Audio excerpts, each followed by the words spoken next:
So for today's video, di ba? Pumupuyok-puyok pa si Katniel, samahan nyo kami i-renovate or i-makeover ang bathroom ni Katniel. So ayan nga pala si Tito John, Tito John pala ang nagpintura. Di ba ako naman ang nagkamera-camera. Di ba nakita nyo naman yung banyo natin. Maliit lang siya pero okay naman siya, napapaliguan naman siya, hindi naman choosy si Katniels. So ayan, pinipinturahan natin muna ng first coating ang kulay gray, and abangan nyo ang finished product niyan kung anong kulay pa ang ilalagay. Di ba?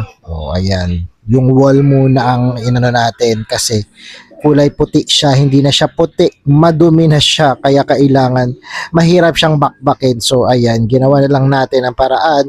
So pininturahan na lang natin. So hindi pala tayo ang nagpintura, si Tito John pala ang nagpintura. And sabi ko nga may ibang kulay pa yan. So abangan nyo hanggang sa huli. And ayan, pag pinost natin to, mag-comment kayo kung nagustuhan nyo ba ang makeover ng ating bathroom, or may suggestion ba kayo. Pero ayan pa lang, for the meantime, pipinturahan muna natin. Ngayon ang ating banyo for today's video, pero hindi pa yan tapos.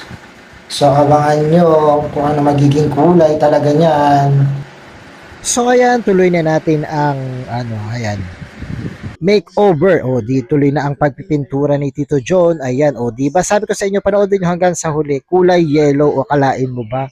Gray at yellow, di ba? Combination ba siya o hindi? So, bahala na kayo, and panoodin nyo hanggang sa huli kung anong magiging kakalabasan ng ating bathroom makeover. Di ba? So, ayan, pinipinturahan na natin ang yellow. At ang tanong ay, nako, kakasya ba ang pintura na binili ni Katniels? Ayan. Pero syempre, pagkakasyahin niya ni Tito John, si Tito John pa ba, kayang-kaya yan. Di ba? Ayan, malapit na. First coating, second coating naman tayo. Di ba? Malapit na, malapit na. Wow! So, eto na nga. Natapos na. Nagustuhan nyo ba mga kamiyawers, mga kabangs? Ayan, simple lang palang naman yung renovation natin. At nako, pag may pondo na tayo, mas pagagandahin pa natin yan. Di ba? So ayan na, pero meron pa tayong ilalagay. Guguhitan pa natin yan. Gagawin pa natin ang lining yung mga tiles dito. So, pero for now, ayan. May tumatagas lang talagang tubig. Di ba? Nag-expect ba kayo? Ang ganda, di ba?